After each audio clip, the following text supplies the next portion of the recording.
Bonjour à tous, ravi de vous retrouver pour cette nouvelle édition de Sénat 360. Voici les titres.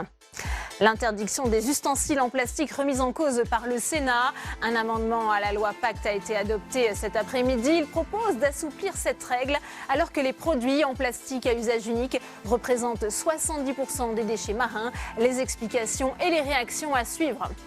La note s'annonce salée pour les consommateurs. Les prix de nombreux produits alimentaires vont augmenter dès vendredi avec l'entrée en vigueur de la loi alimentation. Une mauvaise nouvelle pour le gouvernement qui va devoir justifier cette hausse en plein mouvement des Gilets jaunes. Le débat dans un instant.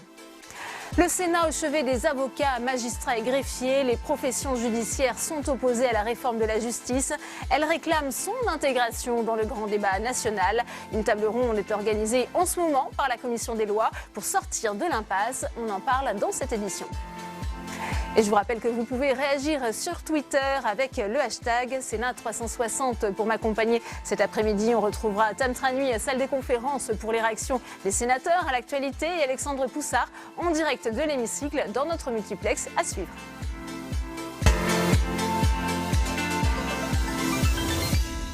Et on prend tout de suite la direction de l'hémicycle pour faire un point avec vous, Alexandre Poussard, sur l'examen de cette loi Pacte. Et cet après-midi, ce sont des amendements qui sont revenus sur l'interdiction en 2020 des ustensiles en plastique. Et oui Delphine, le Sénat vient de revenir sur l'interdiction à partir du 1er janvier 2020 en France des gobelets, assiettes et autres couverts en plastique. Cette interdiction elle avait été votée dans la loi Agriculture et Alimentation promulguée en octobre 2018. Mais pour les sénateurs de droite et du centre, cette interdiction elle va frapper de plein fouet les entreprises de la plasturgie. Des milliers d'emplois seraient menacés. Écoutez le sénateur centriste Olivier Cigolotti. Je pense très sincèrement qu'il faut que nous arrêtions ce que j'appelle et ce que nous sommes un certain nombre à appeler le plastique bashing. Je suis élu d'un département, la Haute-Loire, où le secteur de la plasturgie génère plus de 2000 emplois. Dans ma région, dans notre région, Auvergne-Rhône-Alpes, chère à Madame la rapporteure, ce sont plus de 500 entreprises qui interviennent dans ce secteur d'activité de la plasturgie. Ce sont des industriels qui ne cessent de faire évoluer leurs process grâce à la recherche et au développement, notamment sur le biosourcé, largement évoqué. Ce sont des industriels qui sont conscients des enjeux environnementaux, mes chers collègues.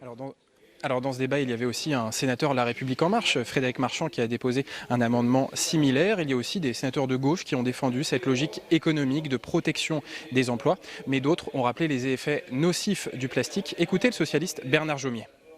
Je ne vais pas tant vous parler d'écologie, le problème du plastique dans l'environnement. Il faut vraiment mettre la tête dans le sable pour ne pas le voir. Que cette invasion du plastique que nous produisons dans de multiples domaines a des conséquences dramatiques, et pas que sur les espèces animales et sur les végétaux, mais in fine sur l'être humain aussi, parce que pareil, si on n'a pas compris qu'on est une partie de cet environnement et que ce qu'il touche finit par nous toucher, il faut reprendre les choses de bien loin. Alors au final, les sénateurs préfèrent que la France s'aligne sur un projet de directive européenne qui prévoit certaines interdictions de contenants en plastique, mais qui est moins contraignante. Et puis elle devrait s'appliquer plus tard, en 2021. Et notez aussi que les sénateurs ont autorisé l'utilisation du plastique bio après 2021. Le plastique bio, c'est pour la majorité sénatoriale un compromis entre économie et écologie. Merci beaucoup Alexandre pour toutes ces précisions et on prend à présent la direction de la salle des conférences pour une réaction après ce vote du Sénat. Avec vous Tam Tranui, à vos côtés le sénateur socialiste des Hauts-de-Seine Xavier Iacovelli. Oui Xavier Iacovelli, vous aviez fait de l'interdiction du plastique dans les cantines l'un de vos grands combats. Comment est-ce que vous réagissez à ce que vient d'adopter le Sénat pour assouplir et pour retarder l'interdiction de l'utilisation de produits en plastique à usage unique ? Écoutez, moi je pense que là on assiste en ce moment à un nouveau clivage entre les anti et les pro-développement durable. On voit bien que du coup le gouvernement et la droite sénatoriale marchent main dans la main pour assouplir ces règles qui avaient été pourtant votées il y a 2 mois avec le projet de loi Egalim, avec le projet de loi Egalim, avec la majorité à l'Assemblée nationale qui avait soutenu un certain nombre de règles et notamment l'interdiction à partir de 2020. Comment est-ce que vous expliquez cette évolution, ce changement de braquet ? Écoutez, le gouvernement soutient un amendement de La République En Marche qui repousse à 1 an, à 2021, pour se mettre sur les normes des directives européennes. La droite sénatoriale s'engouffre là-dedans pour dire bah non, en fin de compte, c'est mieux 2023 parce que vous comprenez, on va perdre des emplois. Sauf que la réalité, c'est qu'on n'est jamais à l'avance sur les directives européennes. On n'est jamais les bons élèves de l'Union européenne sur les questions écologiques. On l'est au niveau budgétaire, on donne des leçons de morale à tout le monde, mais quand c'est une question de santé publique, on n'est jamais le devant et les bons élèves. Et vous entendez en même temps les arguments de vos adversaires qui disent qu'il faut éviter la surtransposition. Il y a aussi de nombreux emplois en jeu. Les entreprises du plastique sont importantes pour la France. On a entendu notamment Olivier Cigolotti. Oui, non, mais enfin, moi je veux bien tous les arguments. Encore une fois, si on continue à opposer écologie et économie, on n'y arrivera jamais. La réalité, c'est qu'on va maintenir les emplois sous perfusion pendant 3 ans et sans préparer justement la transition écologique. Alors que justement, il y a une vraie mine d'emplois à créer sur la transition écologique. Et ça, aujourd'hui, il n'y a aucune mesure qui est favorable à ça. Un mot sur le fond, le problème que pose le temps d'utilisation de plastique, aussi bien pour l'environnement, pour les océans et puis aussi pour la santé publique. 70% aujourd'hui des déchets marins sont du plastique. Donc il y a un vrai problème. On crée des continents entiers de plastique, mais la France estime que ce n'est pas notre problème, en tout cas pas avant 2023. Donc il y a un vrai souci et effectivement je suis assez énervé et en colère sur l'adoption de cet amendement et j'espère qu'en CMP on va remodifier cela. Est-ce que l'on peut trouver une issue pour vous avec le plastique bio? On a entendu beaucoup de sénateurs dire que c'était peut-être la solution pour réconcilier l'économie et l'écologie. Moi je ne crois pas au plastique bio, je pense que le plastique est un poison pour notre santé, pour la faune et la flore, pour nos océans, et qu'il faut effectivement le supprimer. Moi, je pense à nos enfants, je pense à l'avenir, et pas seulement à quelques emplois qu'on mettrait sur perfusion pendant 3 ans. Eh bien, merci beaucoup Xavier Iacovelli d'avoir répondu à mes questions. Merci beaucoup, Tam, pour cette première réaction. Et hier, le Sénat a adopté l'article 6 du projet de loi Pacte. Il concerne la question des seuils sociaux au sein des entreprises. Le gouvernement a souhaité les assouplir et les simplifier pour, dit-il, favoriser l'embauche dans les PME. Retour sur cette séance avec Samia Dechir. C'était l'un des points les plus sensibles de la loi Pacte. La simplification des seuils sociaux a été approuvée et même amplifiée hier par le Sénat. Lorsqu'une entreprise franchit un certain nombre de salariés, elle doit respecter des obligations sociales et fiscales. Il existe aujourd'hui 49 seuils. La loi Pacte propose de n'en conserver que 3, 11, 50 et 250 salariés. Un recul des droits pour la gauche qui a tenté sans succès de faire supprimer cet article. On nous explique nous allons régler le problème du chômage parce que nous allons flexibiliser, réduire les représentations des salariés. Et bilan des courses, on a du chômage. Assez de tromperie. Aucune étude n'a prouvé qu'il y avait un lien direct avec la réduction des seuils. Mais Bruno Le Maire, lui, en est convaincu. La suppression des seuils peut créer des emplois. J'ai écouté avec beaucoup d'attention ce que vous disiez, Madame la Sénatrice. On ne doit pas vivre auprès des mêmes chefs d'entreprise, auprès des mêmes PME que celles que depuis des années et des années j'ai rencontrées et qui tous, chefs d'entreprise, m'ont dit unanimement « Simplifiez-nous les seuils et nous embaucherons ». Eh bien moi je vous propose de faire ce pari. Un pari relevé par la droite sénatoriale qui veut même aller plus loin en doublant le seuil de 50 à 100 salariés. Ce sont 55 nouvelles obligations sociales et fiscales qui s'appliquent aux entreprises dès lors qu'elles franchissent le seuil de 50 salariés. Le changement de dimension lié à l'adaptation de la structure de l'entreprise peut faire craindre aux dirigeants une perte de contrôle de son entreprise. Voté hier par la majorité sénatoriale, le relèvement du seuil de 50 à 100 salariés n'est pas approuvé par le gouvernement et sera sans doute rejeté par l'Assemblée nationale en cas de commission mixte paritaire. Et dans le reste de l'actualité, aujourd'hui, le cumul des mandats qui pourrait faire son retour. Le gouvernement réfléchit à exempter les maires des petites villes. Emmanuel Macron a déjà ouvert la porte, c'était il y a 2 semaines, à une révision de la loi. Gérard Larcher, le président du Sénat, y est lui aussi favorable. Marie Brémaud. Petit à petit, l'idée fait son chemin. Un éventuel retour du cumul des mandats.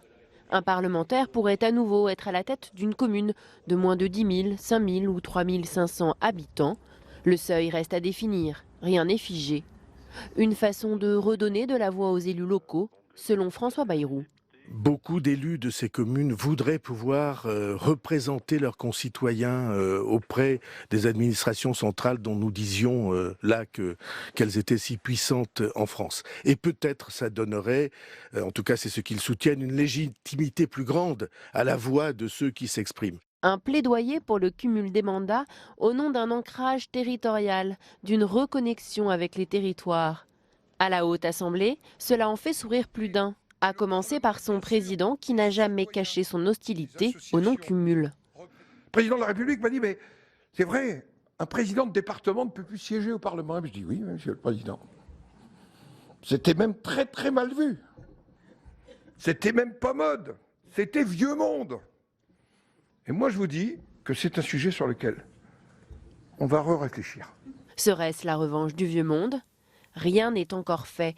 Mais la loi sur le non-cumul de 2 mandats exécutifs adoptée en 2014 commence doucement à être remise en question.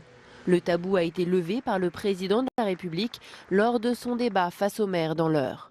Mais moi, je suis assez partisan d'une idée où on redonne du temps aux législateurs pour aller sur le terrain. Est-ce qu'il faut en même temps lui permettre de réavoir des mandats locaux, en tout cas dans une certaine proportion, sans être dans des exécutifs de premier plan, peut-être ? Le débat est à nouveau ouvert, mais avec beaucoup de précautions, car cela pose aussi la question du cumul des indemnités ou des fonctions.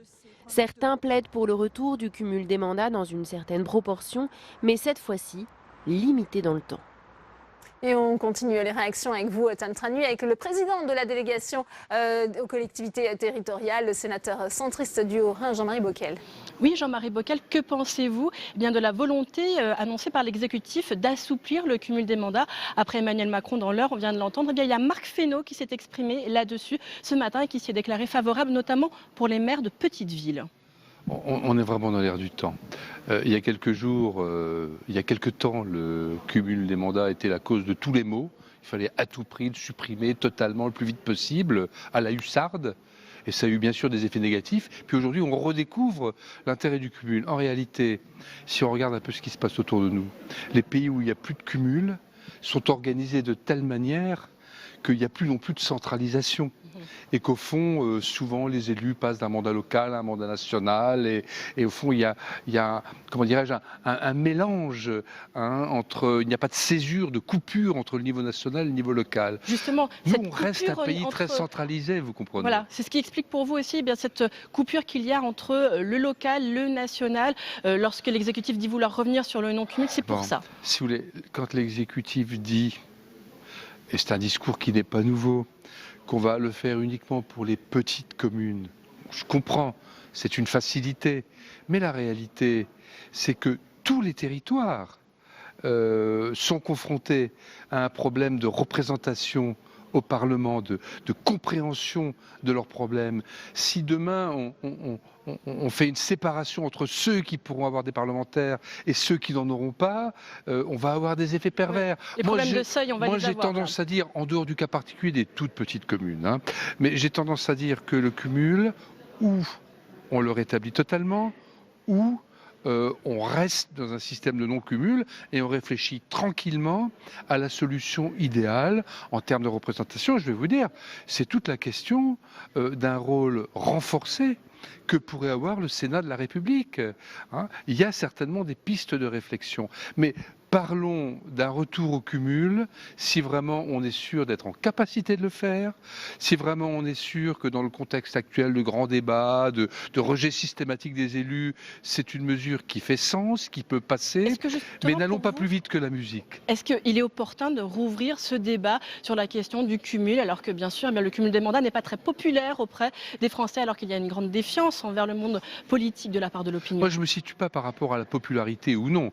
Il y a des bonnes mesures qui ne sont pas forcément populaires tout de suite.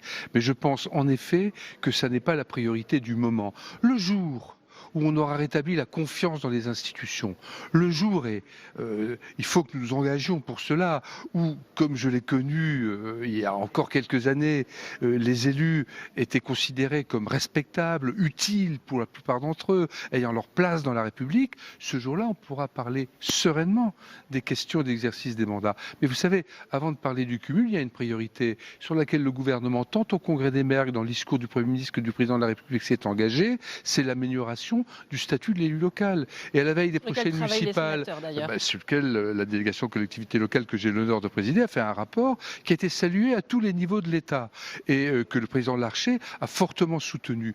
Aujourd'hui, il n'y a pas le début du commencement d'une mise en œuvre par le gouvernement. Madame Gourault, avec qui j'ai les meilleures relations, a été mandatée pour cela, mais attendons qu'il y ait des instructions et nous sommes prêts à travailler avec elle pour que nous ayons là des propositions concrètes qui permettront que cette crise des vocations à la veille des élections municipales l'année prochaine soit surmontée, que les élus aient nouveau envie d'y aller, de s'engager. Voilà une priorité du moment. La question du cumul, si vous voulez, on pourra voir ça dans un deuxième temps. Bien, merci beaucoup Jean-Marie Bockel pour votre réaction.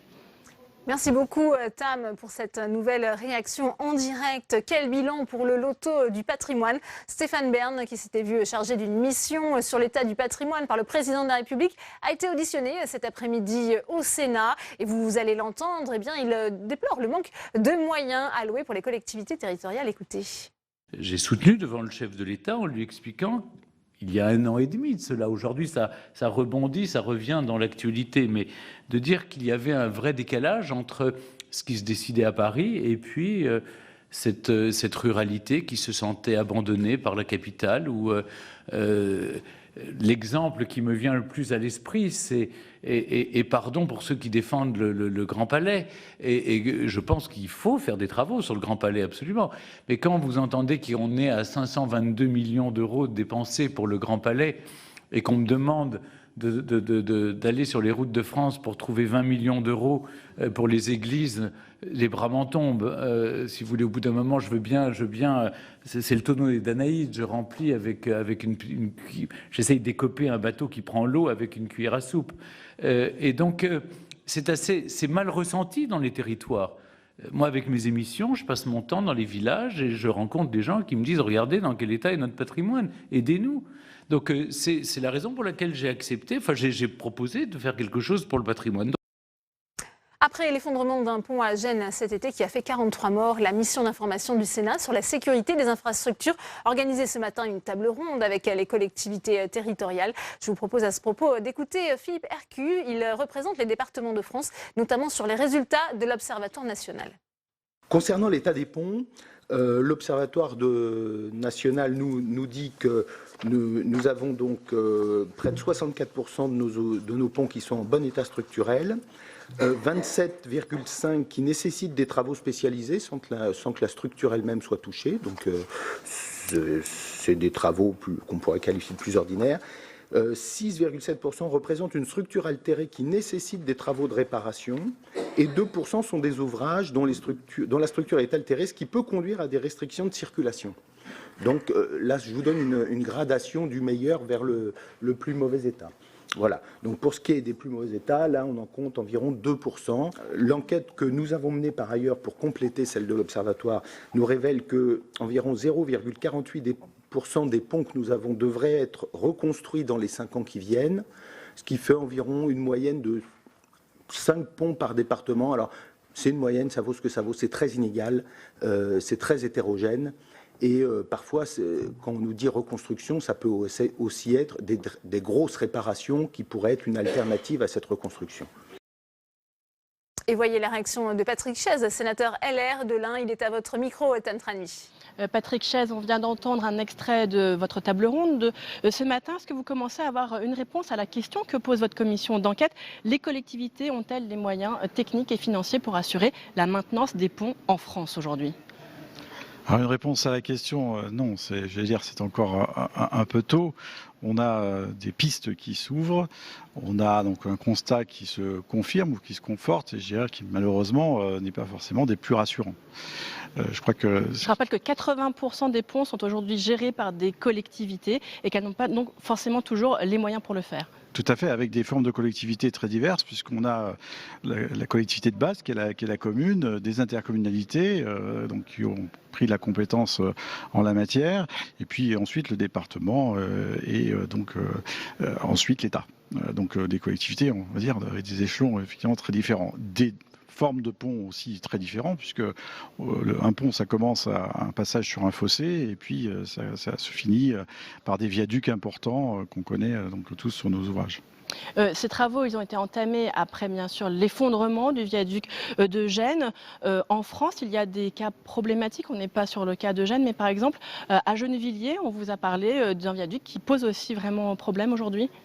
Oui, on est dans la même situation, c'est-à-dire que nos confrères ou que nos collègues européens, avec une chance, c'est qu'on n'a pas eu de drame très très fort, et on avait aussi donc dans notre organisation nationale donc des services, donc les ponts et chaussées, les directions départementales de l'équipement qui ont assuré pendant très longtemps des missions pour les collectivités, qui ont donc aussi apporté leurs compétences et qui ont permis d'éviter sûrement ces drames. Et aujourd'hui, est-ce que c'est plus difficile? Certains élus ont pointé du doigt la baisse brutale des dotations. Certains, on les a entendus, qui disent que les travaux publics continuent à diminuer. C'est une diminution grave. Ce sont des mots qu'on a entendus ce matin. Oui, je crois qu'il y a lieu de s'inquiéter. Effectivement, il y a plusieurs sujets d'inquiétude. D'abord, la conservation de la compétence. Puisque j'évoquais donc cette ancienne organisation avec les directions départementales de l'équipement qui n'existe plus aujourd'hui, donc avec la fuite aussi de personnel compétent en la matière. Il y a donc des difficultés financières avec la réduction des dotations et j'allais dire, comme souvent dans les budgets, les lignes budgétaires qui souffrent le plus sont celles qui, a priori, sont les moins visibles. Les travaux sur les ponts ne sont pas forcément des travaux visibles, notamment les travaux d'entretien, parce que finalement la qualité d'entretien des ponts, c'est trois phases. C'est d'abord une phase donc de recensement, connaître l'ouvrage, c'est une phase ensuite d'entretien et de surveillance. Pour conclure très rapidement, est-ce que vous pensez que vous pourrez introduire un certain nombre de vos préconisations dans la loi mobilité maintenant que cette dernière va être un petit peu reculée dans le temps? Alors, c'est une ambition, donc c'est pourquoi on avait fait cette commission d'enquête à cette période-là. Donc on mettra tout ce qu'on pourra dans la loi mobilité, et peut-être qu'il faudra y revenir de façon spécifique parce que le sujet est vraiment important. Merci beaucoup Patrick Chaise d'avoir répondu à mes questions. Merci beaucoup Tam. Je vous le disais en titre, certains prix vont augmenter dès vendredi en supermarché. Conséquence directe de l'entrée en vigueur de la loi Egalim. Pour rappel, les distributeurs ont désormais l'obligation de mieux rémunérer les producteurs. En contrepartie de cet effort, la grande distribution voit son seuil de revente à perte fixé à 10%. Explication Louis Duménil. Des produits du quotidien qui remplissent nos caddies et dont les prix vont augmenter. C'est ce que révèle le journal Le Parisien en publiant une liste de 24 références concernées par la hausse des prix, 6,3% en moyenne. Une conséquence directe de la loi agriculture et alimentation, des mesures qui visent à l'inversion de la hiérarchie du prix au profit des agriculteurs. C'est que cette mesure elle est mal conçue. Elle organise une seule chose, c'est la remontée des marges de la grande distribution. Les grands distributeurs, les grandes surfaces vont avoir un minimum de marge garantie par la loi, ce qui est quand même un mécanisme assez aberrant. Mais en revanche, ce qui n'est pas du tout organisé par la loi, c'est comment cet argent est censé revenir aux agriculteurs. Parmi les mesures, la fixation à 10% du seuil de revente à perte pour les distributeurs, une affaire de marge. Autrement dit, un produit qui coûte 100 € devra être vendu au minimum 110 € dans la grande distribution. Si rien ne change pour les produits déjà fortement margés, les produits qui l'étaient peu vont voir leur prix sensiblement augmenter. Des produits jusque-là soumis à une forte concurrence et donc peu chers. C'était obligatoire à partir du 1er février, donc ça commence. Donc il faut qu'on regarde ça avec calme. Je rappelle d'ailleurs que nous, on a fait un groupe de suivi au Sénat pour bien suivre toutes les conséquences de la loi, aussi bien pour l'agriculteur que le consommateur. Deuxième remarque, le pouvoir d'achat, il ne s'analyse pas sur 4 produits. À l'heure où le pouvoir d'achat revient dans toutes les discussions, cette mesure censée défendre les agriculteurs bénéficie également aux distributeurs. Benjamin Griveaux a assuré qu'elle serait observée de près par le gouvernement.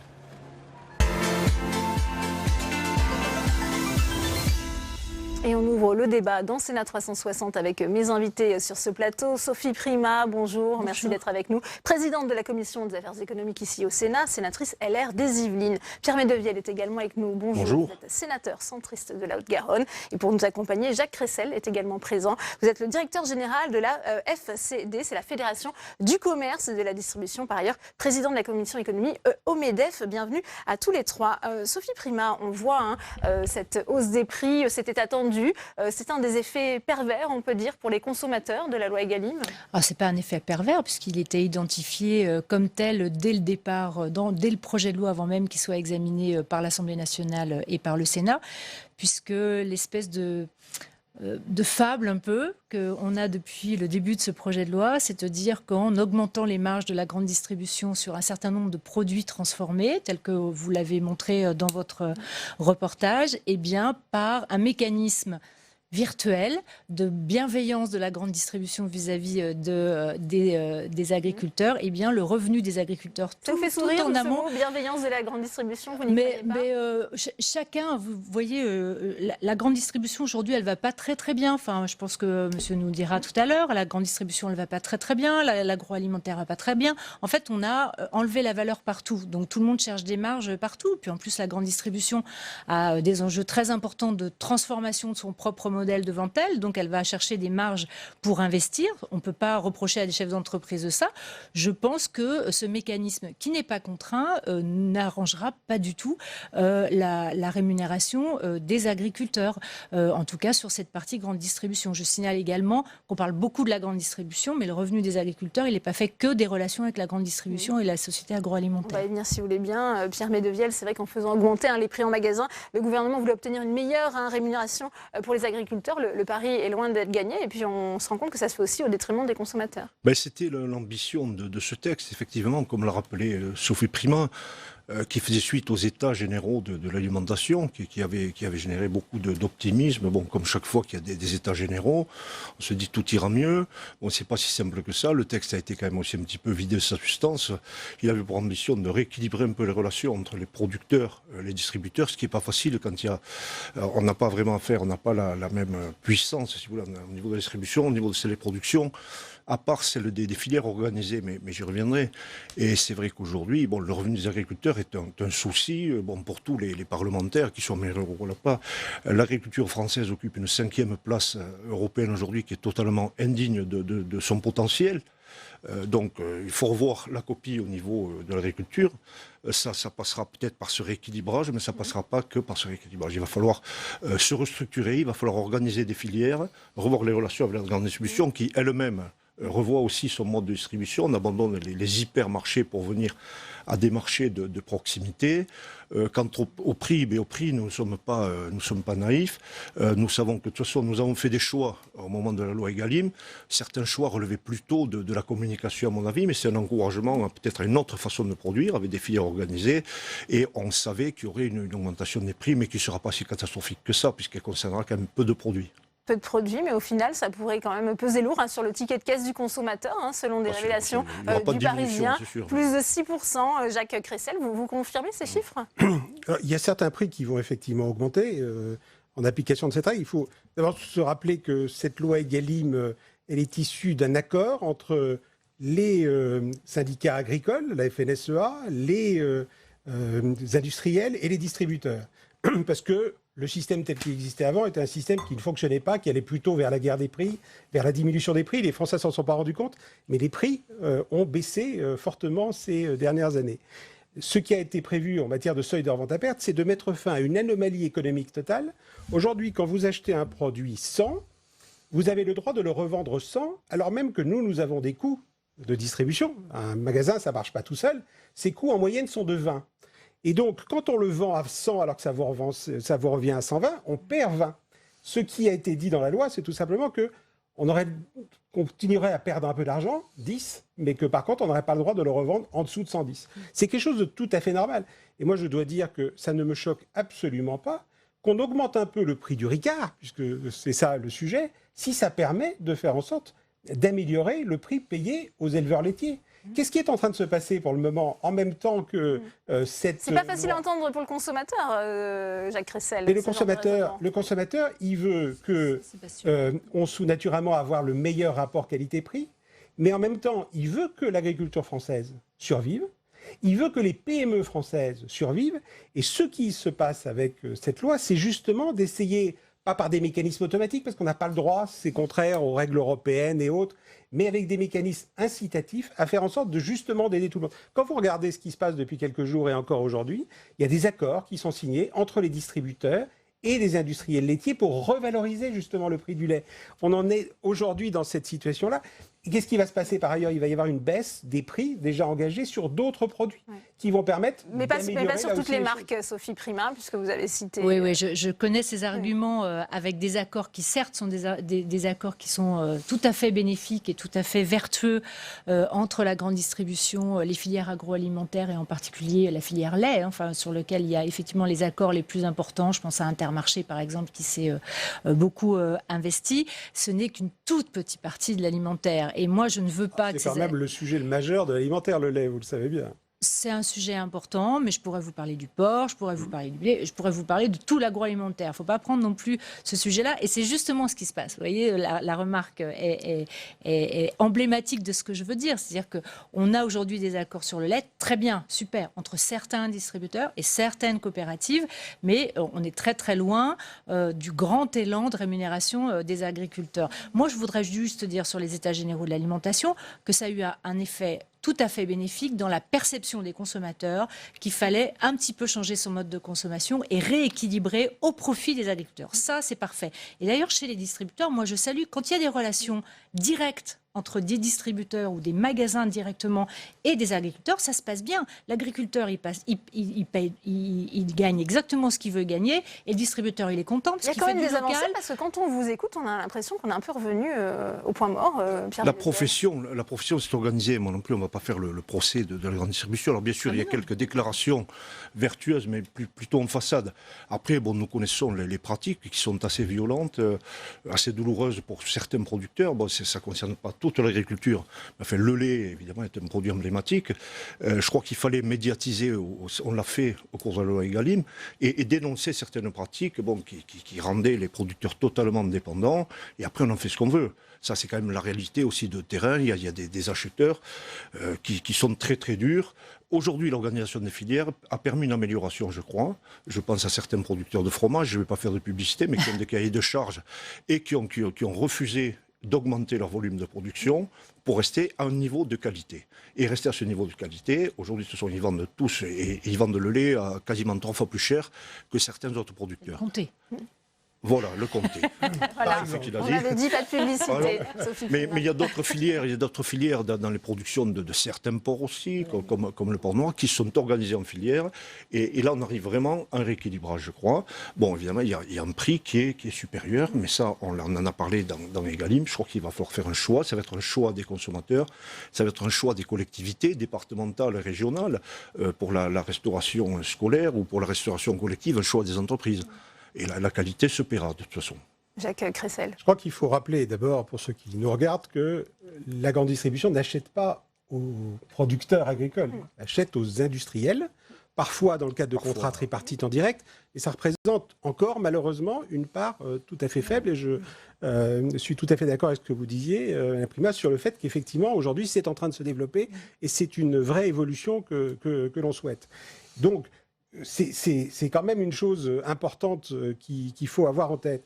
D'une manière générale, ce qui va permettre de sauver l'agriculture, de sauver la chaîne agroalimentaire française, c'est non seulement de remettre de l'ordre dans les prix, comme on est en train de le faire avec toutes ces mesures, mais c'est de faire en sorte qu'il y ait une meilleure organisation des producteurs et qu'il y ait par ailleurs une capacité à monter en gamme. Le vrai sujet, c'est la création de valeur. C'est de faire en sorte qu'on arrête avec des situations, vous parliez du porc à l'instant, dans lesquelles le prix du porc bio aujourd'hui payé aux producteurs, c'est 3 à 4 fois le prix du porc conventionnel. Et pour autant, la France importe 90% du porc.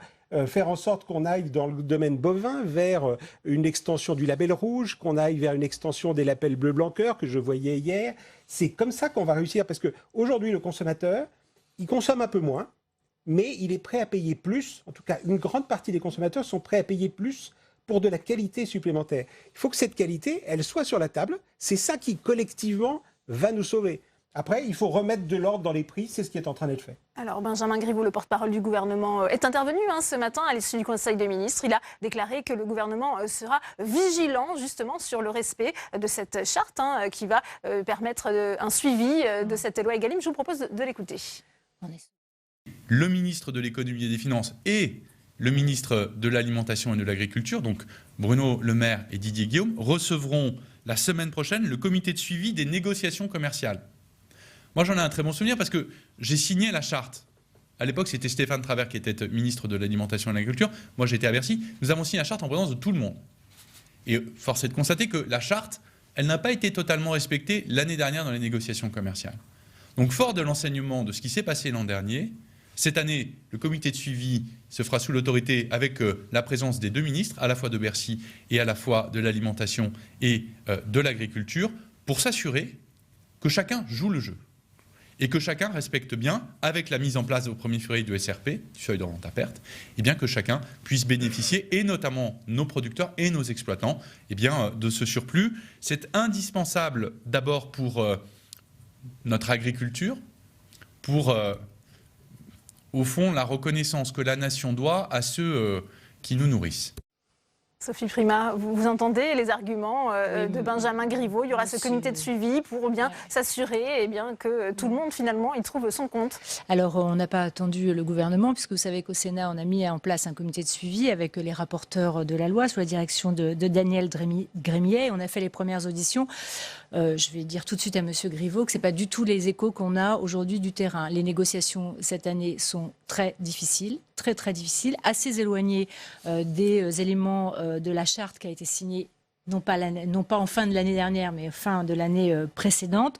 Et on nous fait état très souvent de contournement aujourd'hui de la loi Egalim. J'en ai un exemple d'ailleurs là sur mon téléphone. J'épargnerai l'enseigne de la citer sur cette antenne, mais de contournement de la loi, notamment sur la partie promotion et limitation des volumes sur les promotions. Ça y est, c'est déjà parti. On a trouvé les moyens de contourner et de contourner de façon assez difficile, assez dure. C'est coercitif cette loi, Pierre Médevielle? Moi, j'ai un peu les mêmes échos que Mme Primas. C'est vrai, bon, hélas, toute loi se contourne plus ou moins facilement. Et je crois qu'il faut revoir la copie, avoir des comités de suivi, comme nous avons au Sénat, comme le rappelait Sophie.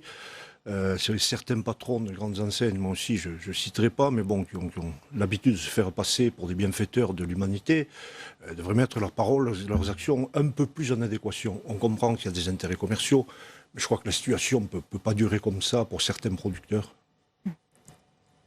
Jacques Cressel. Il faut rappeler que les négociations, elles sont en cours. Et donc, faire des bilans des négociations à plus d'un mois de la fin des négociations, c'est comme si, au début d'une négociation sociale, vous étiez en train de... Les négociations, elles se déroulent progressivement. Elles sont plutôt bien parties. Il y a plus de contrats signés que d'habitude. Je n'ai pas encore eu le plaisir d'être auditionné. Je vais l'être. Donc, vous avez pour le moment un seul écho. Comme vous le savez, il y a du théâtre dans tout ça. C'est dommage, c'est regrettable. Il faut sortir. C'est comme dans la négociation sociale que j'ai beaucoup pratiqué. Il y a effectivement des déclarations publiques sur le thème. C'est épouvantable. D'ailleurs, les communiqués sont quasiment les mêmes d'une année sur l'autre. Et puis à la fin, quand 15 jours après les négociations sont terminées, tout le monde dit finalement, ça a été le cas l'année dernière, c'était pas si mal. Le médiateur des relations commerciales l'a reconnu l'année dernière en disant finalement ça s'est pas mal passé. Eh bien, c'est pour ce qui concerne, Jacques Cressel, les relations entre distributeurs et producteurs. Et industriels. Nous ne négocions pas avec les producteurs. Et industriels, il ne faut pas les oublier effectivement. Qu'en est-il des consommateurs? Puisque quand la loi a été votée, on a dit aussi qu'ils étaient les grands oubliés finalement de cette loi. Non, ils n'ont pas du tout été oubliés. L'objectif de la loi, c'est de faire en sorte qu'on arrête des prix ou des promotions anormalement bas d'un côté, élevés de l'autre. On était dans un système dans lequel il y a tellement de promotions que finalement plus personne ne sait quel est le vrai prix des choses. Il faut arriver, c'est ce qui a été décidé, et c'est quelque chose qui est pénalisant pour nous parce qu'une très grande partie de nos ventes se fait sous promotion. On a décidé collectivement qu'il fallait effectivement remettre de l'ordre dans tout ça. Et donc ça, c'est quelque chose qui est tout à fait essentiel. Ça se met en place progressivement. Il faut bien savoir que la date d'application, elle a été décidée pour le 1er janvier, le 15 décembre. Et inutile de vous dire que les catalogues, ils ne s'impriment pas, ils ne se décident pas en 15 jours. Et donc, ça se met en place progressivement. On s'est mis d'accord avec le gouvernement pour qu'il y ait effectivement une période pédagogique pendant laquelle les choses se font. C'est en train d'être fait. Il y a une deuxième partie de la loi qui est le seuil de revente à perte qui arrive là aujourd'hui. Puis il y a une troisième partie de la loi qui est totalement essentielle et qui, pour le moment, est parfois bloquée pour des raisons qui ne sont pas forcément les bonnes, qui est la prise en compte des coûts de production sur la base d'indicateurs dans l'ensemble des interprofessions. Faire en sorte qu'on parte vraiment de ces coûts de production. Or, malheureusement, on s'aperçoit que très souvent, il y a eu des difficultés à élaborer ça, non pas à cause de nous, mais tout simplement parce que un certain nombre, dans un contexte électoral syndical, un certain nombre de professions ont souhaité purement et simplement en faire un prix d'objectif et non pas un prix correspondant à la réalité du moment. Sophie Primas, oui. Donc on a eu écho de ces difficultés, mais pardon de vous dire que les coûts de production, ce n'est pas à la grande distribution de les fixer. Les coûts de production doivent être de la responsabilité des producteurs entre eux, des filières entre eux. Ils sont fixés par personne, ils existent les coûts de production. Et nous, ce qu'on entend aujourd'hui sur les remontées, pas que des producteurs et pas que dans une grande naïveté du syndicat agricole en pleine élection, c'est qu'aujourd'hui, il y a des négociations dans les box de production avec la grande distribution sur le coût de production. Donc je suis désolée de dire que ça, c'est une dérive Je peux vous dire que c'est totalement faux puisque les indicateurs en question n'ont pas été fixés et que deuxièmement, il n'y a pas de négociation dans les box avec des producteurs agricoles. Donc de toute façon, ça n'est pas possible. Non, mais il y a des remontées de prix et les remontées de prix commencent par les coûts de production et ces coûts de production, aujourd'hui, certains de vos adhérents ou pas de vos adhérents sont en train de partir de ce prix de production et de négocier les coûts de production. Eh bien, voilà. Non. Pierre Medevielle, si on revient à cette question aussi des consommateurs, parce qu'on a vu ce mouvement des Gilets jaunes qui continue. Il y a quand même parmi les revendications cette question du pouvoir d'achat. Ça tombe quand même mal, justement, cette entrée en vigueur de la loi Egalim vendredi. Egalim, c'était sur des produits alimentaires. Je rappelle que la grande distribution a d'autres produits dans ces rayons sur lesquels elle a toute l'attitude, je ne suis pas là pour faire le procès, mais de contourner les lois, que ce soit par des unités gratuites, par des cartes de fidélité, des remises différées, enfin il y a tout un arsenal de pratiques qui servent à contourner toutes ces lois. Ce sont des pratiques légales. Les unités gratuites, je ne suis pas sûr. Bref. Non, les unités gratuites, vous avez voté l'interdiction, donc ça ne risque pas de se produire. C'est offert maintenant. Ce que je vous dis ça parce que c'est quand même dans la loi. Le pouvoir d'achat, évidemment, des Français, c'est une des revendications principales des Gilets jaunes. Et il faudra arriver à une stabilisation de ces prix, surtout sur les produits de première nécessité et sur les produits alimentaires. Je crois que c'est quand même la base. Est-ce que les distributeurs anticipent un peu cette colère des clients en caisse, Jacques Non, Kessel parce que les consommateurs, d'abord, vont voir qu'il y a d'autres prix qui baissent. Que deuxièmement, quand ils voient que cet argent sert effectivement, on l'a vu dans des produits comme C'est qui le patron, par exemple, sur le lait, quand ils voient que ça sert effectivement à améliorer la situation des producteurs agricoles, ils sont tout à fait d'accord avec cela. Pas tous, parce qu'il ne faut jamais oublier que nous avons 30% de nos clients qui font leurs courses à 1 euro près. Exact. Donc tout le monde n'est pas dans une situation identique. Il n'y a pas un consommateur. C'est ce que j'allais vous dire, Jacques Kessel. Il y a plein de consommateurs différents. Mais on est dans une situation dans laquelle il faut bien voir qu'on est tous un peu dans des visions schizophréniques. D'un côté, jusqu'à maintenant, on nous a reproché que les prix baissent trop. Et maintenant, quand on est en train de commencer à nous reprocher que les prix montent. Absolument. La vérité, elle n'est pas celle-là. La vérité, elle est qu'il y a des prix qui montent, il y a des prix qui baissent, il y aura globalement une assez forte stabilité. Il faut faire en sorte en même temps que les producteurs agricoles puissent vivre de leur métier, que les PME agricoles, que les PME industrielles puissent se développer, parce qu'aujourd'hui, ce sont elles qui font le marché, et puis que les distributeurs puissent maintenir des points de vente physiques. Alors, il ne faut jamais oublier que sur les territoires, nous sommes le premier employeur privé la plupart du temps, et que tout le monde a intérêt à ce que ça soit nous qui soyons là et pas Amazon demain. Sophie Primas. Moi, s'il y a une chose que je partage, c'est qu'il faut recréer de la valeur. Ça, je partage 100% avec vous. Et il faut recréer de la valeur en disant le prix des choses aux Français. Et cette question de pouvoir d'achat, elle s'exprime aujourd'hui dans le portefeuille des Français sur tout, sauf probablement sur l'alimentation. Il y a 15 ans, c'était 20% des dépenses d'un ménage qui étaient destinées à l'alimentation. Aujourd'hui, c'est 11%.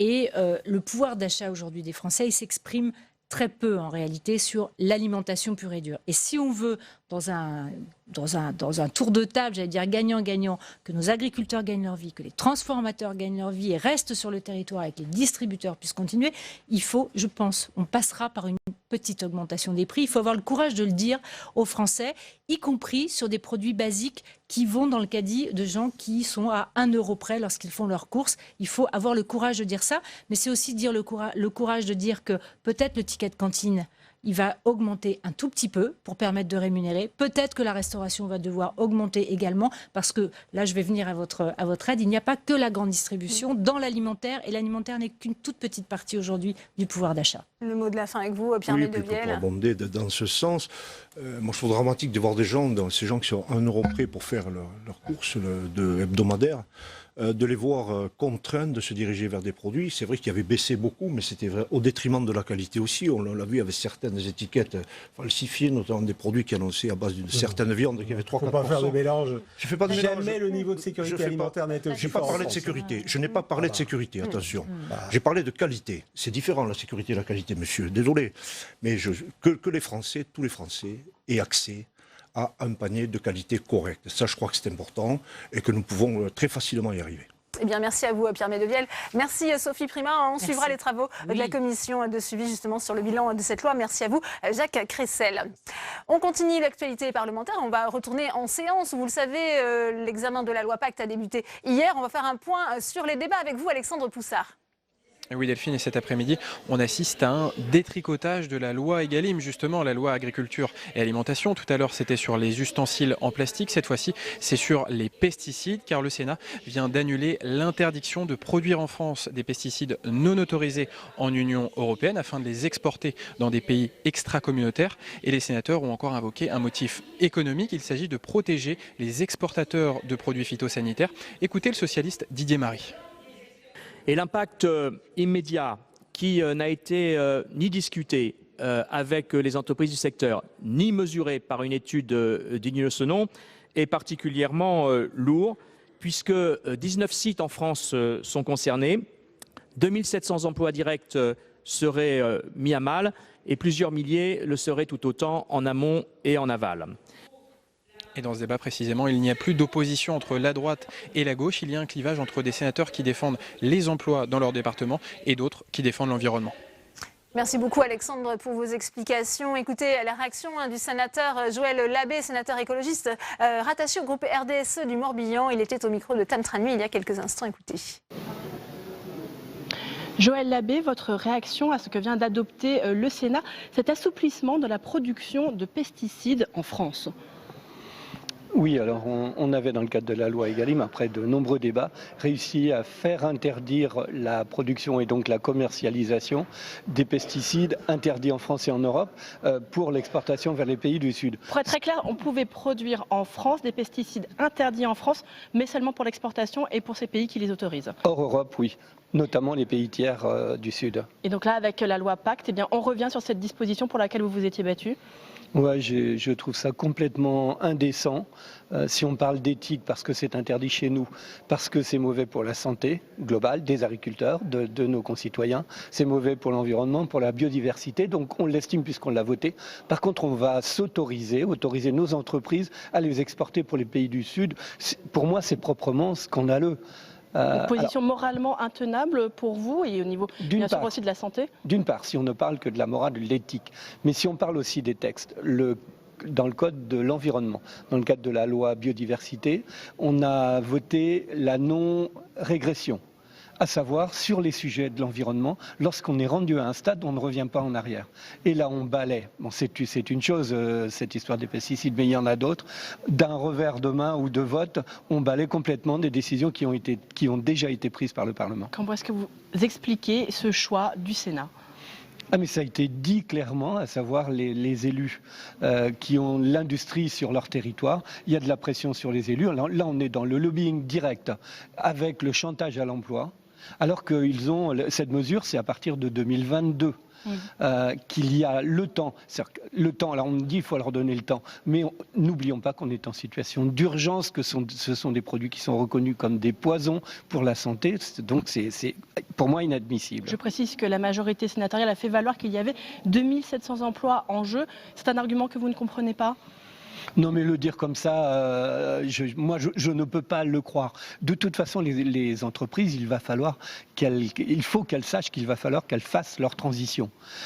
Tant qu'on leur dira, mais vous allez pouvoir continuer, vous inquiétez pas. On ne peut pas reculer indéfiniment, c'est ce que vous nous dites. Tout à fait. Ce sont des lobbies que vous aviez déjà également pointés du doigt lorsqu'on a vu le recul amorcé par Emmanuel Macron sur la question du glyphosate et qui dit lui aussi que si on reste à l'interdiction dans 3 ans, il y a des filières qui ne vont pas s'en sortir. C'est ce qu'il a dit la semaine dernière. Oui, c'est exactement ça. Et quelque part, il y a du renoncement du président de la République par rapport à sa propre parole, à son propre engagement. Et on sait que derrière, il y a tout le système qui fait lobby.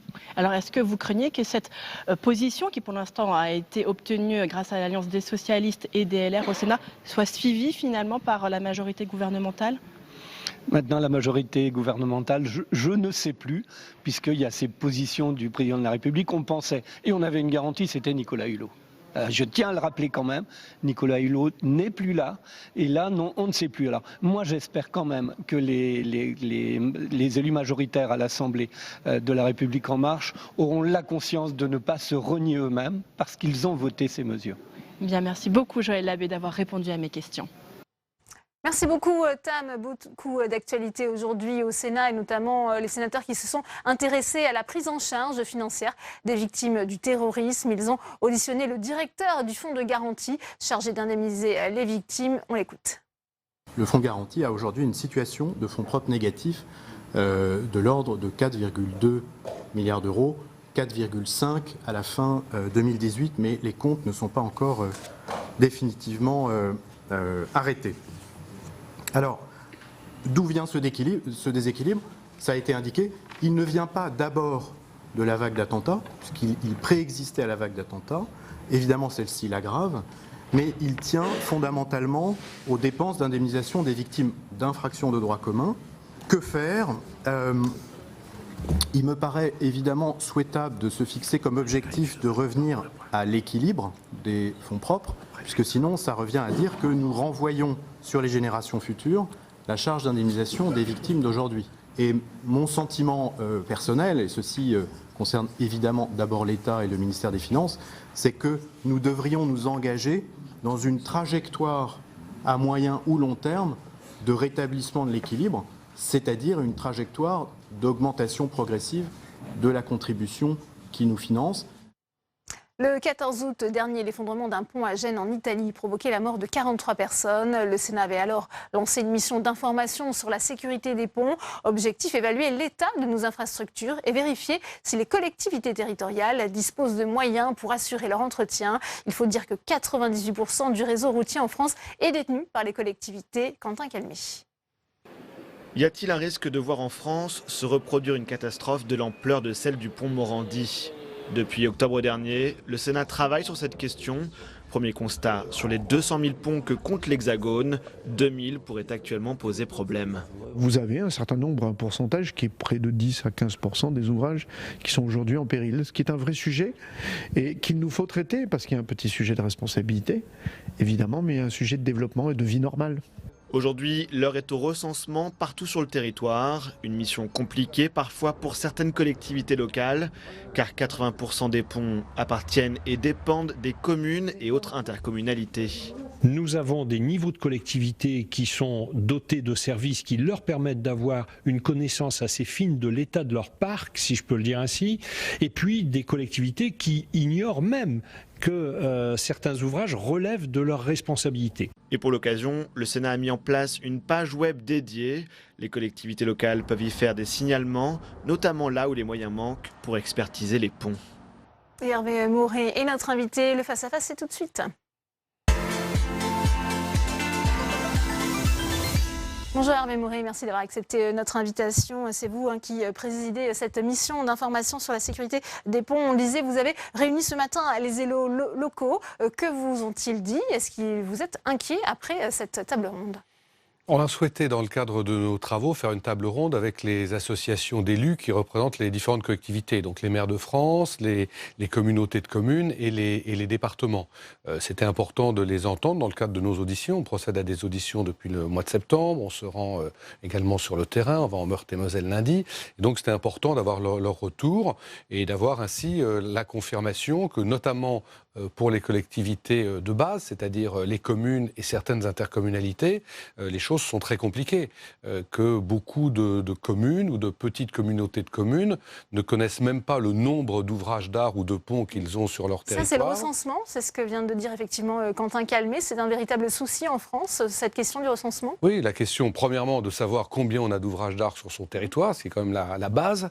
Ensuite, d'avoir une idée de l'état dans lequel ces ouvrages d'art sont, ce qui est encore moins fréquent.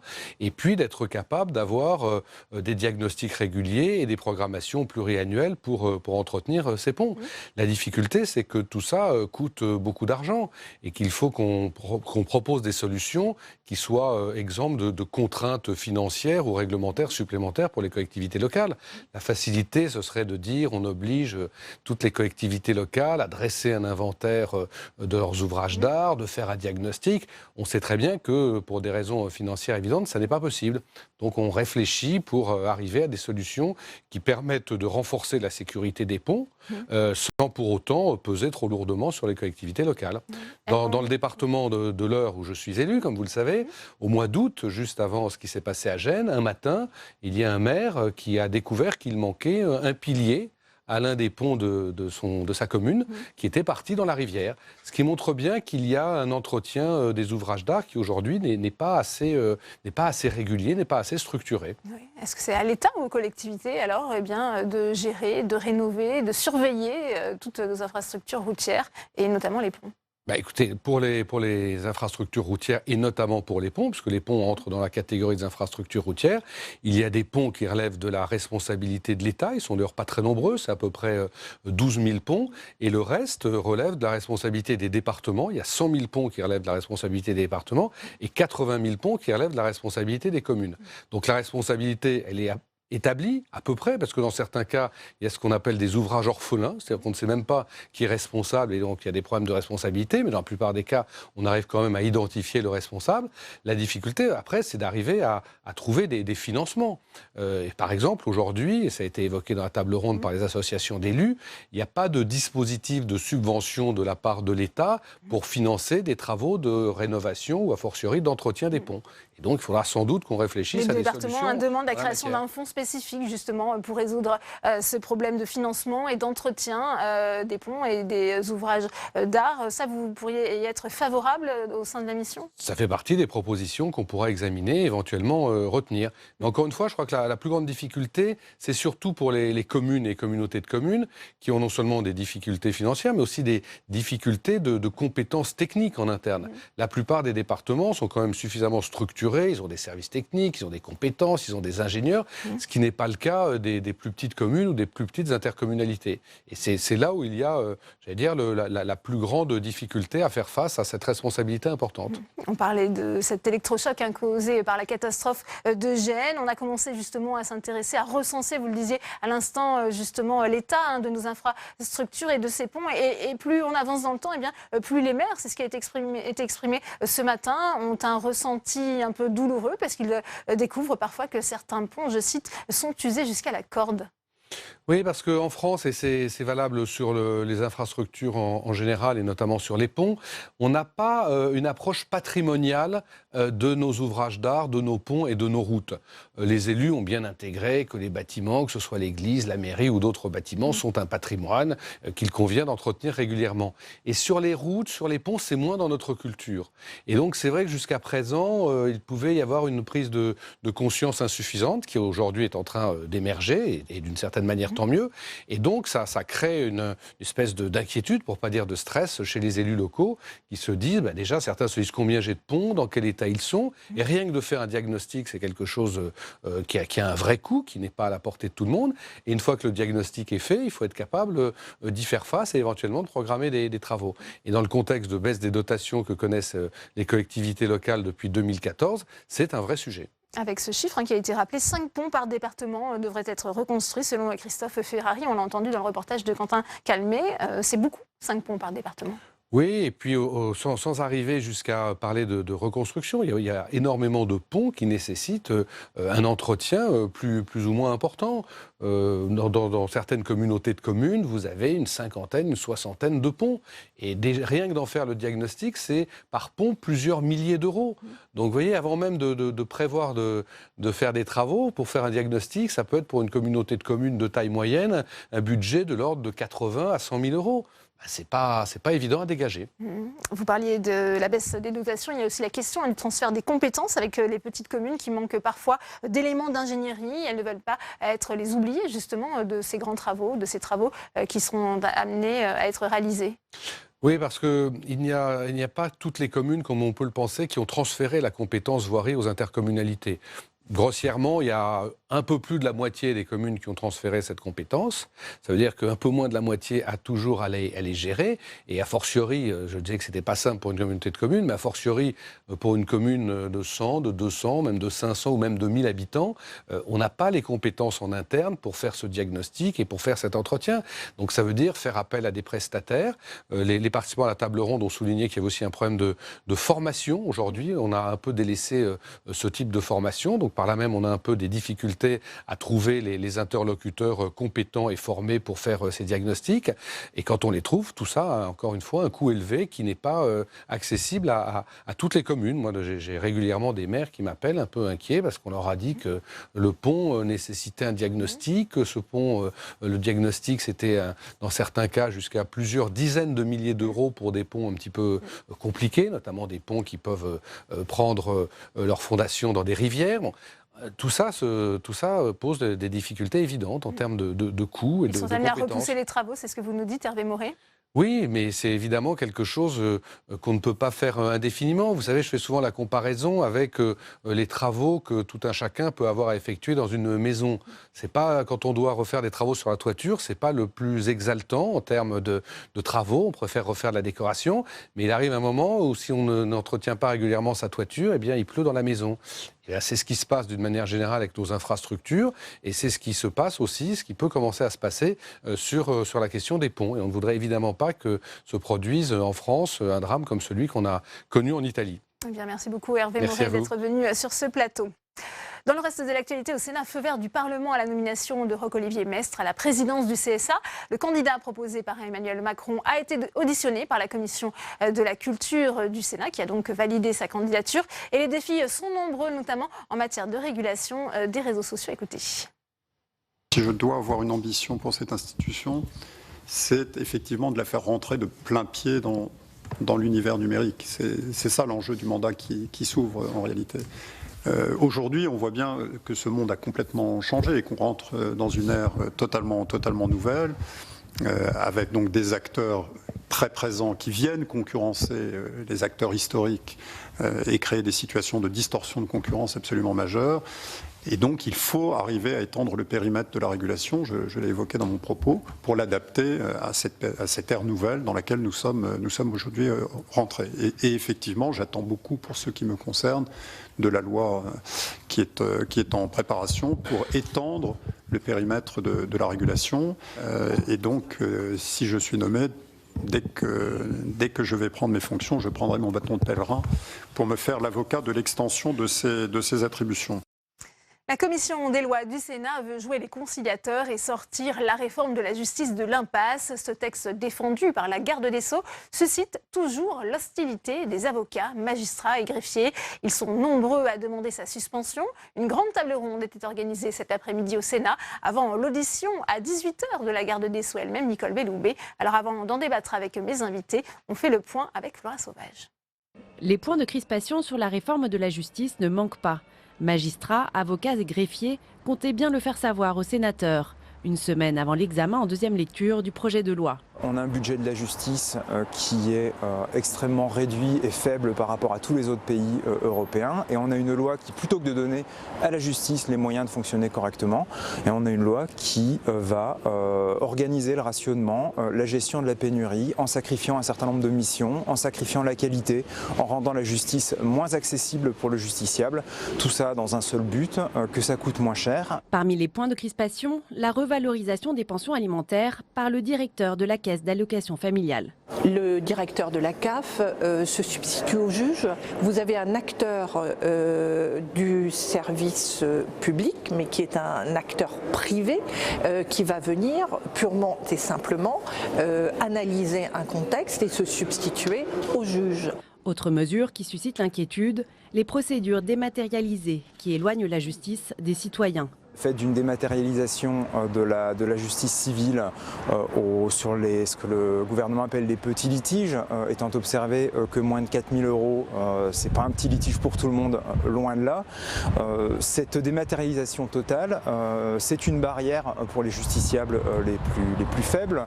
Pour tenter de sortir de l'impasse, les sénateurs socialistes proposent d'intégrer la réforme de la justice au grand débat national et de reporter la suite de son examen par le Parlement. Alors comment renouer le dialogue et sortir de l'impasse? La réforme de la justice doit-elle être intégrée au grand débat? On en parle tout de suite avec mes invités.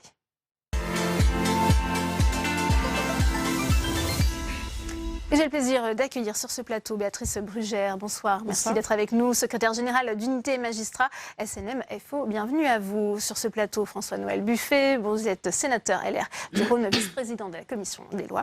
Et puis j'accueille également Jérôme Gavaudan, vous êtes avocat, président de la Conférence des bâtonniers. Première question pour vous, François-Noël Buffet, puisque vous sortez de cette table ronde, le Sénat qui veut jouer un rôle de conciliateur, je le disais, pour sortir de l'impasse. Cette réforme de la justice, elle est vraiment dans l'impasse selon vous?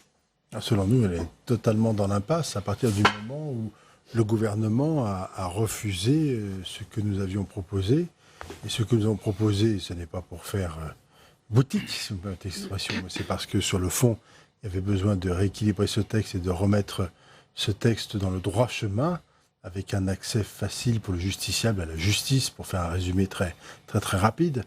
Nous profitons de la situation, alors que le texte va revenir la semaine prochaine, pour accueillir cet après-midi l'ensemble des professions juridiques et judiciaires, magistrats, avocats, greffiers, pour débattre dans une belle table ronde qui, de mon point de vue, est une belle tenue, avec de beaux échanges de fond, comme quoi on sait quand on veut travailler de façon apaisée, et quand on a une même vision de surcroît, c'est ça qui est intéressant, de montrer qu'on peut avancer. Et notre objectif, c'est de montrer à Madame le garde des Sceaux qu'on est à l'écoute aussi de la souffrance de la justice et qu'on pourrait peut-être essayer d'avancer grâce à son texte sur quelques points qui permettraient peut-être d'apaiser les tensions.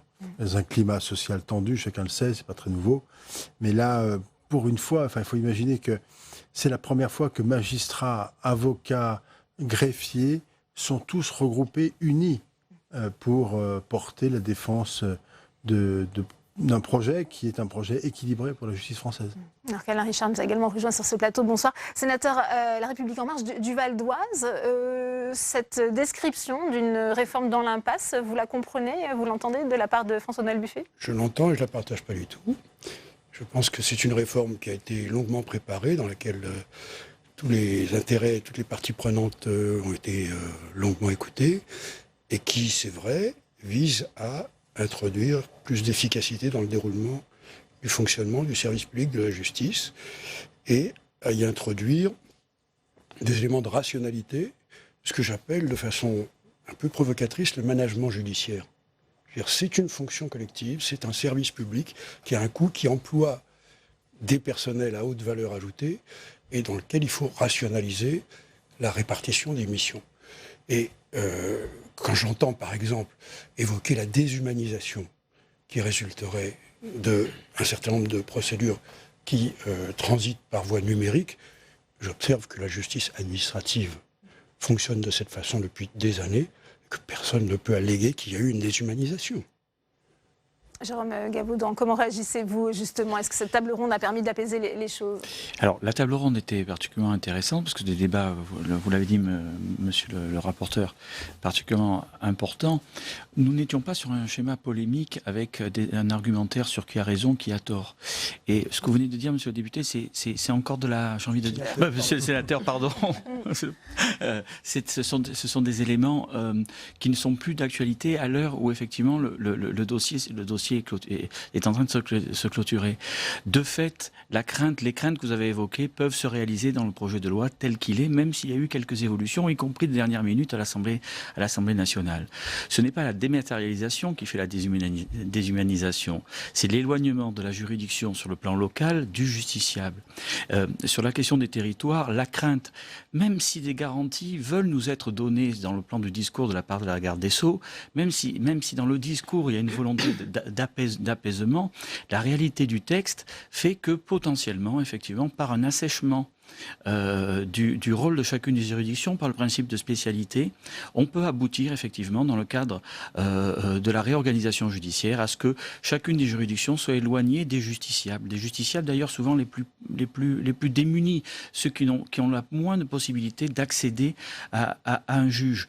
En matière pénale, qu'on le veuille ou non, il y a une forme de tension et d'efficacité de l'enquête qui est affirmée au détriment des droits de la défense. Qu'on le veuille ou non, il y a un affaiblissement des droits de la défense et un transfert effectivement de pouvoir au parquet et pas par exemple au juge d'instruction et effectivement avec une déstabilisation de l'équilibre des armes. Donc c'est de ça dont nous parlons. Et le fait de confier un rôle juridictionnel à des directeurs de CAF pose difficulté.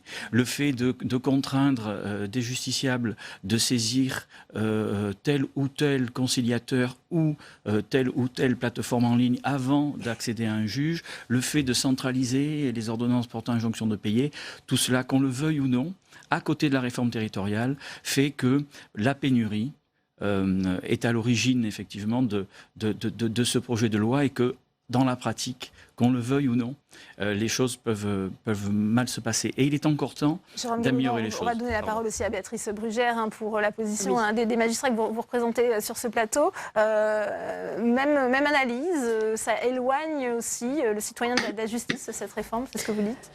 De toute façon, je crois que c'est difficile de faire de se projeter comme ça dans l'avenir, parce que d'abord c'est un texte extrêmement, qui balaye beaucoup de champs, dont la partie, alors je suis désolée d'être un peu technique, mais dont pratiquement la moitié de la partie, qui est la partie réglementaire, nous échappe aujourd'hui.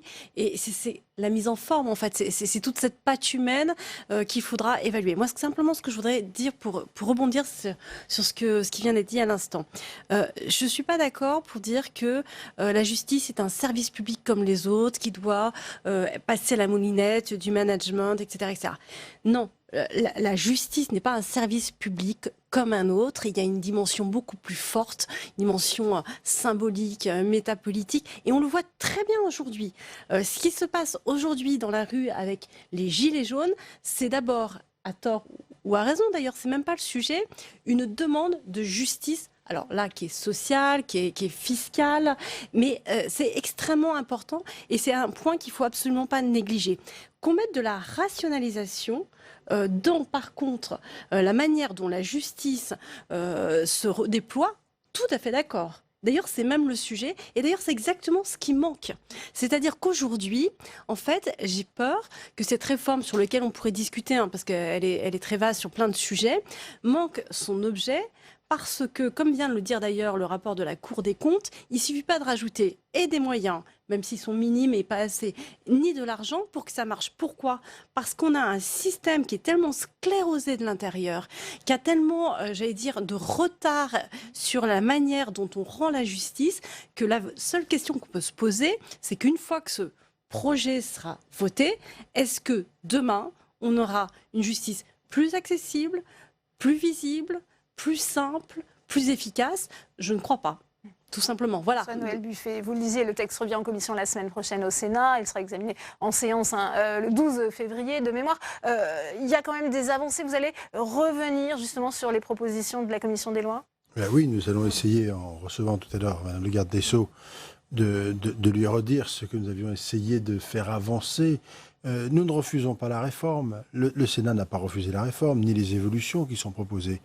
Le Sénat a simplement voulu assurer un certain nombre d'équilibres en matière pénale et en matière civile, et de veiller à chaque fois que tout à chacun puisse accéder à la justice, pour faire très très simple. Donc on va essayer de lui faire comprendre cela, et de dire il y a des risques à certains endroits. Moi j'ai du mal à comprendre que le directeur de la Caisse des allocations familiales se transforme comme un magistrat pour gérer des situations conflictuelles entre deux époux.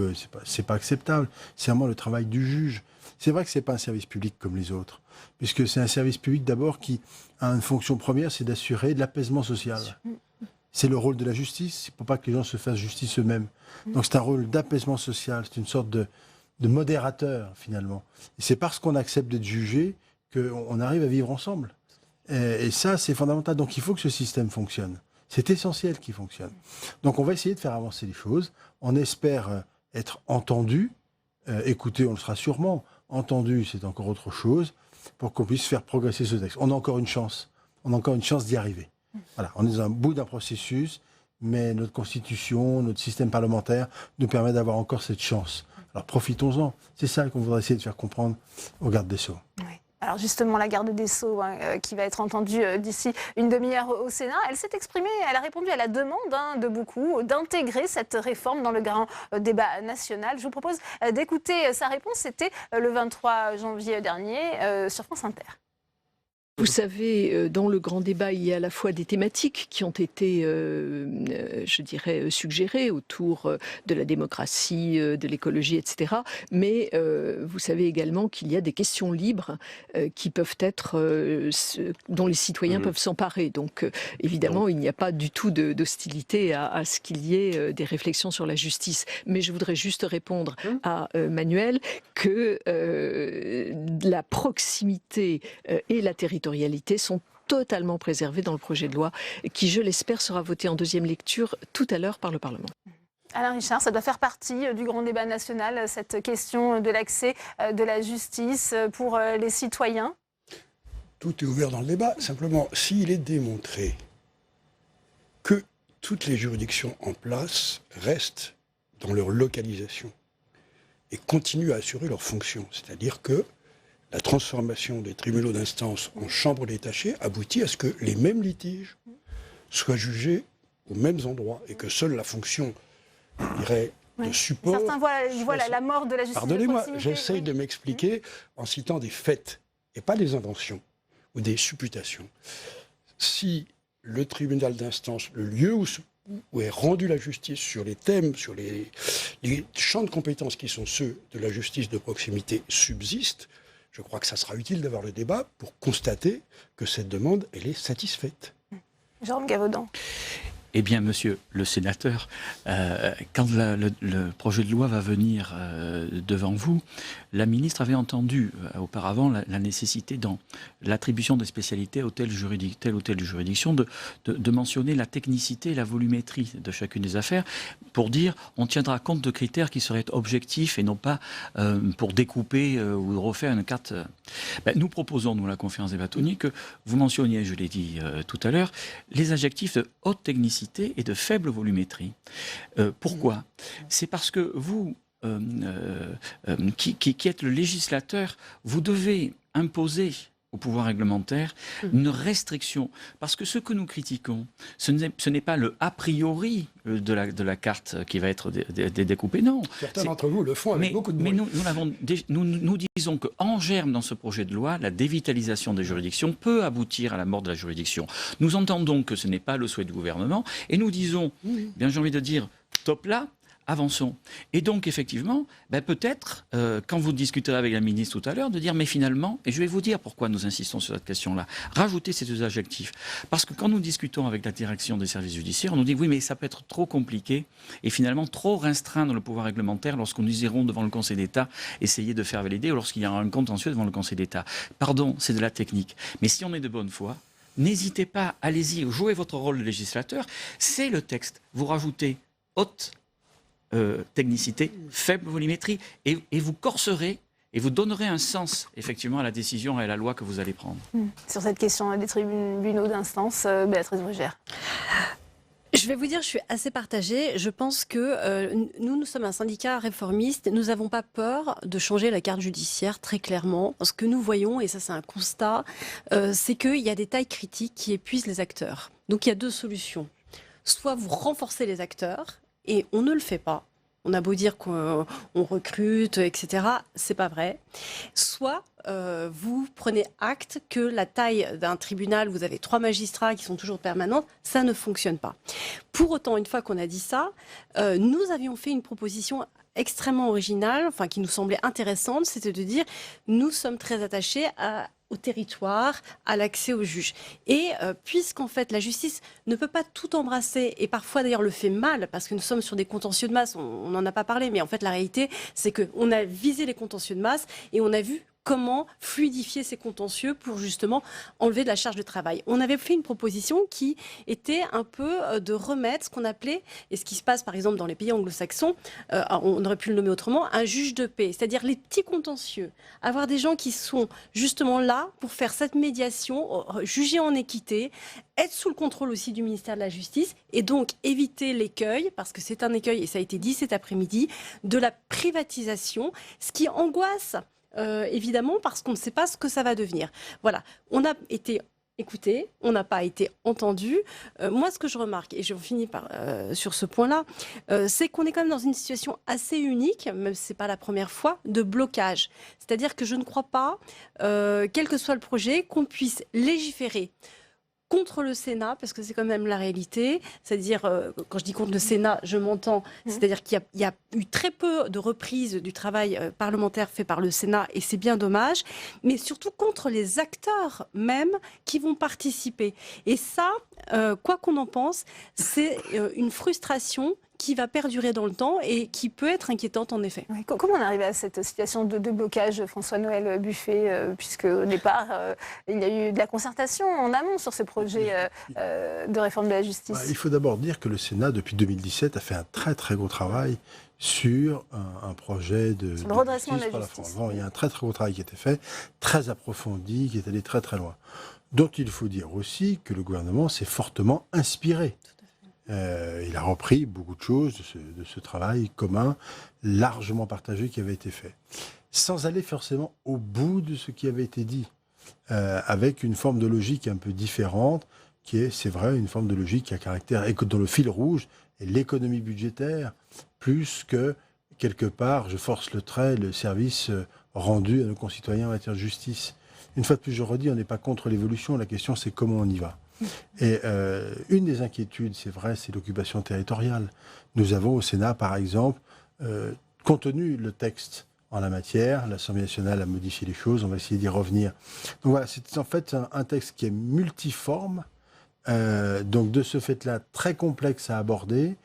Et en réalité, c'est par petites touches qu'il faut que l'on réajuste les choses. Et là, on n'a pas été entendu. J'espère que ce ne c'est pas simplement que pour des raisons politiciennes. C'est ce que je souhaite en tous les cas. Alain Richard, ce texte est élu par une logique budgétaire, nous dit François-Noël Buffet. Au terme de cette discussion, les choses se rétablissent un peu. C'est-à-dire qu'en réalité, les 2 tiers ou les 3/4 de ce qui sera dans le texte final aura été approuvé par le Sénat aussi. Donc il y a des accords sur certains angles, sur certains secteurs de la loi, pas du tout sur l'ensemble. Et donc c'est à ça que sert le débat législatif et la navette. Mais je reviens sur ce que vous disiez, Maître, à propos de la répartition dans le géographique de certains contentieux spécialisés. Moi, je rejoins tout à fait votre objectif, votre suggestion de rédaction, parce que elle clarifie ce qu'est l'intention dans la répartition. Simplement, j'ajoute un détail, et d'ailleurs, Madame, vous l'avez signalé dans le débat de cet après-midi, la Cour des comptes a fait un assez gros travail sur, précisément, le management de la justice. Aujourd'hui, on ne sait pas compter les affaires. Mais excusez-moi, moi j'ai fait ça la moitié de ma vie au Conseil d'État. Et j'ai vu la juridiction administrative progresser, à partir aussi d'un certain niveau, pour mesurer son activité. Et donc faire des répartitions qui aient un sens. Alors, ça c'est pas législatif, mais ça indique simplement, et je pense que dans les générations de magistrats, honnêtement, cette sensibilité de dire nous gérons des moyens, gérons-les intelligemment, est en train de progresser. Moi, en voyant évoluer les générations, je sens ça. Mais ça veut dire aussi qu'il faut que tout le monde s'y mette. Et pardon, on ne peut pas parler de gérer la pénurie quand on augmente les crédits de 25% en 5 ans. Mais qu'il soit en augmentation ou pas, il faut les gérer sérieusement. C'est un devoir vis-à-vis des contribuables. Ensuite, François-Noël Buffet, pardon. Oui, moi, je suis tout à fait d'accord. Je pense que ça, c'est vraiment un point de vue syndical. Je pense que la première réforme, c'est une réforme structurelle de la manière dont la justice elle-même s'auto-administre et sa propre gouvernance. Il y a un vrai sujet là-dessus. Et c'est aussi peut-être la cause d'échec des réformes que l'on fait où on veut améliorer le système. Sauf que tout ce volet RH, cette prise en compte de la manière dont on fonctionne n'existe pas. Et simplement pour terminer, nous sommes, et je l'ai déjà dit, réformistes, sauf que sur quoi on travaille, ce qu'on nous a proposé n'est pas bilanté, enfin il n'y a pas de bilan, il y a très peu de chiffres, et ça c'est un vrai sujet, c'est-à-dire que nous on est prêts à dire ok, on veut bien faire une réforme, montrez-nous ce qui ne marche pas, démontrez-nous pourquoi, et à ce moment-là, on va vers une réforme. C'est jamais comme ça que ça se passe, et c'est malheureux, et c'est pas propre à ce gouvernement, c'est propre au fonctionnement de la justice. Le point le plus saillant qui ressort de tout ce travail, c'est probablement ce ministère régalien par essence, et sans doute un de ceux qui est le moins bien administré dans sa structure et dans son fonctionnement au quotidien, sans parler de changement de juridiction, d'occupation territoriale, de procédure, indépendamment de ça. Dans son fonctionnement quotidien, on a probablement un des ministères les moins bien administrés. Or, cela ne relève pas du législatif. Cela relève d'une volonté réglementaire de l'exécutif, une volonté acharnée. Mais il y en a grandement besoin. Ce ministère-là ne peut pas faire l'économie d'une forme de révolution de gestion. Ça, il n'y a aucun doute là-dessus. Maître Gabonneau, on a commencé ce débat sur l'aspect de conciliation organisé par le Sénat cet après-midi. Est-ce que la mobilisation va continuer ou est-ce que les choses sont un petit peu apaisées? Oui, non, apaisé, le débat a été clair. On a vu les points, puisque c'était dans ce cadre-là, on nous demandait les points. On ne refait pas toute la concertation depuis un an, ça fait quand même un an que nous y sommes. On a évoqué les questions philosophiques, la question de la plénitude de juridiction, la question des territoires, la question de l'aménagement des territoires, c'est important. On a vu les éléments du texte et sur lesquels, effectivement, il pouvait y avoir des ajustements. Et que la ministre vienne à votre invitation, mesdames, messieurs les sénateurs, c'est un point positif. Que vous puissiez amender, c'est un point positif. Et nous retournerons voir les rapporteurs à l'Assemblée nationale pour faire aussi avancer. Et c'est vrai que si ça a bougé chez vous, je pense que ça pourra bouger mieux à l'Assemblée nationale par les temps qui courent. Oui. Alain Richard, les propositions des sénateurs seront reprises à l'Assemblée nationale? Oui, je retourne le compliment à mon collègue François-Noël Buffet, à condition qu'il n'y ait pas trop de politique. Eh bien, merci. Merci à vous, Alain Richard. Merci beaucoup, Maître. Je rappelle que le Sénat a voté très largement le texte du Sénat, y compris la République En Marche, mes chers collègues. Merci, Maître Gabonneau. Nous sommes des gens conciliants. Merci, Béatrice Rougien. Merci beaucoup. François-Noël Buffet, je vous laisse quitter le studio pour justement auditionner la garde des Sceaux, Nicole Belloubet. Avant de se quitter, on va retourner justement en séance faire un point avec vous, Alexandre Poussard, sur l'avancée de l'examen de cette loi Pacte. Beaucoup de choses ont été adoptées cet après-midi et notamment les sénateurs ont autorisé les petits commerces alimentaires à ouvrir le dimanche. Oui, Delphine, et cette loi Pacte a réouvert le débat sur le travail le dimanche. Et le Sénat, vous le disiez, vient d'autoriser les petits commerces alimentaires à ouvrir le dimanche après-midi. Car jusque-là, un commerce alimentaire pouvait ouvrir le dimanche, mais jusqu'à 13h, contrairement aux magasins des zones touristiques et commerciales qui peuvent ouvrir le dimanche toute la journée depuis la loi Macron de 2015. Et pour la majorité du Sénat, il y a une incohérence, une injustice économique. Écoutez le sénateur Les Républicains des Hauts-de-Seine, Roger Carucci. Allez vous promener le dimanche dans le quartier des grands magasins à Paris. Alors, des grands magasins à Paris. Les commerces de détail alimentaire sont tous fermés l'après-midi. Tous. En revanche, si vous allez, je ne vais pas donner les étages, au sous-sol pour un des grands magasins, au 7e et 8e étage pour un autre grand magasin, tous les rayons alimentaires sont ouverts. Résultat des courses. Les commerces alimentaires, eux, ne peuvent pas vendre, mais dans les grandes surfaces, vous pouvez acheter tout ce que vous voulez au niveau alimentaire. Sincèrement, c'est absurde et incohérent, parce que soit on dit on ne peut pas aller acheter des produits alimentaires le dimanche après-midi, auquel cas les grands magasins ne devraient pas être ouverts, ou en tout cas ne pas avoir de tels rayons. Ou on dit on peut aller chercher des produits alimentaires et il faut que tout le monde puisse avoir accès à la concurrence. Sinon, ça n'a pas de sens.